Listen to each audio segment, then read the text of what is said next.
بسم اللہ الرحمن الرحیم۔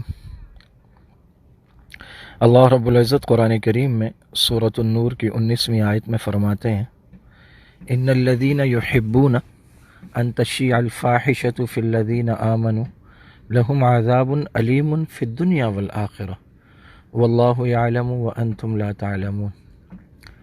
وہ لوگ جو اس بات کو پسند کرتے ہیں کہ وہ ایمان والوں میں فحاشی کو پھیلائیں، ان کے لیے دنیا میں بھی دردناک عذاب ہے اور آخرت میں بھی دردناک عذاب ہے۔ اللہ تعالیٰ جانتے ہیں، تم نہیں جانتے، اللہ پاک کو معلوم ہے یہ کتنی برائی کا کام ہے۔ آج اپنے دائیں بائیں دیکھیے، یہ ٹک ٹاک کے نام سے جو اپلیکیشن آئی ہے، گھر میں بیٹھی ہوئی بچیاں جس طرح کا روپ دھارن کر کے اس پر گانے گا رہی ہیں، اس پر نازیبا کلمات ادا کر رہی ہیں، لڑکیاں اس میں رقص کر رہی ہیں۔ ہمارے اچھے اچھے گھرانے جو اگرچہ دینداری میں بہت آگے نہ سہی، لیکن کم از کم اپنی خاندانی شرم و حیا اور کلچر اور ثقافت کی وجہ سے بے حیائی سے بچتے تھے، اور ان کے گھرانوں کی بچیاں ایسی حرکتیں نہیں کرتی تھیں جس سے خاندان کی عزت پر حرف آئے۔ وہ بند کمرے میں نامناسب لباس زیب تن کر کے رقص کر رہی ہیں، گانے گا رہی ہیں، بری بری باتیں کر رہی ہیں، فحاشی اور عریانی کی طرف لوگوں کو مائل کر رہی ہیں۔ شاید انہیں خود بھی اندازہ نہیں ہے کہ وہ ایک چھوٹی سی تفریح کی خاطر پورے معاشرے کو برباد کر رہی ہیں اور دینی اور اخلاقی اقدار کا جنازہ نکال رہی ہیں۔ اگر کسی انڈیویجول پر بات کی جائے کہ فلاں لڑکی نے فلاں موقع پر کیا کیا، فلاں نے دفتر خارجہ جا کے ویڈیو بنا دی، تو یہ تو ایک انفرادی مسئلہ ہے، لیکن اجتماعی طور پر جب ہمارے ہاں ادارے موجود ہیں تو آخر پیمرا ان چیزوں کا نوٹس کیوں نہیں لیتا؟ P T A, Pakistan telecommunication authority ان چیزوں کا نوٹس کیوں نہیں لے رہی؟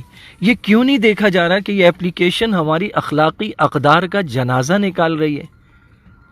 کروڑوں کی تعداد میں لڑکے اور لڑکیاں ان اپلیکیشنز پر موجود ہیں اور وہ برے کام کر رہے ہیں، غلط کام کر رہے ہیں، غلط باتیں کر رہے ہیں۔ اس کا نوٹس لینا چاہیے اداروں کو۔ ہمارے ہاں ادارے موجود ہیں، پارلیمنٹ موجود ہے، فوج موجود ہے۔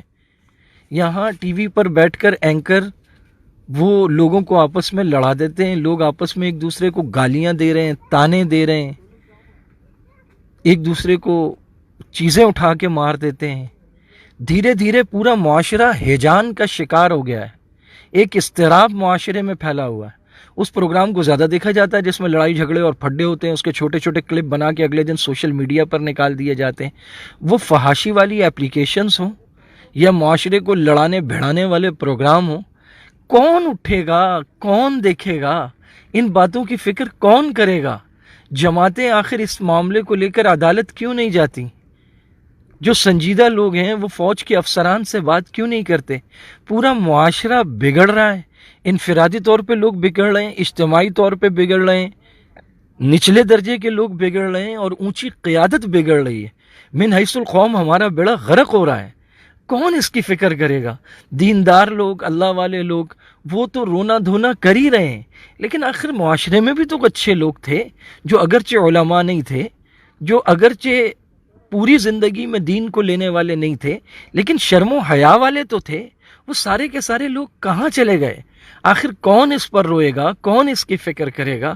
ہمیں معاشرے میں بحیثیت مسلمان فحاشی عریانی اور اس کو پھیلانے والی اپلیکیشنز اور سوشل میڈیا کے غلط استعمال اور وہ افسران بالا جن کے ہاتھ میں اقتدار اور اختیار ہے، جن کے ایک حکم کے ذریعے یہ گندگی رک سکتی ہے، اس میں بہت کمی آ سکتی ہے، وہ لوگ اس کا فکر کیوں نہیں کر رہے؟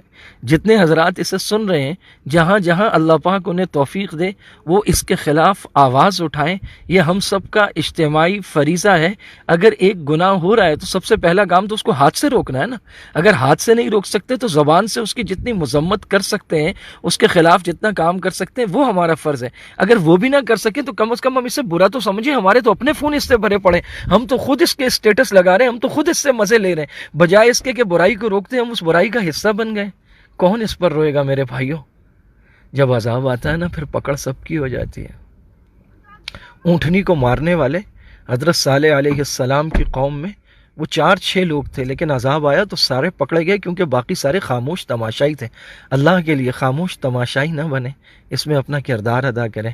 اللہ تعالیٰ ہم سب کو توفیق عطا فرمائے. وآخر دعوانا ان الحمدللہ رب العالمین.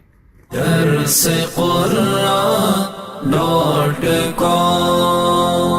www.درسقرآن.com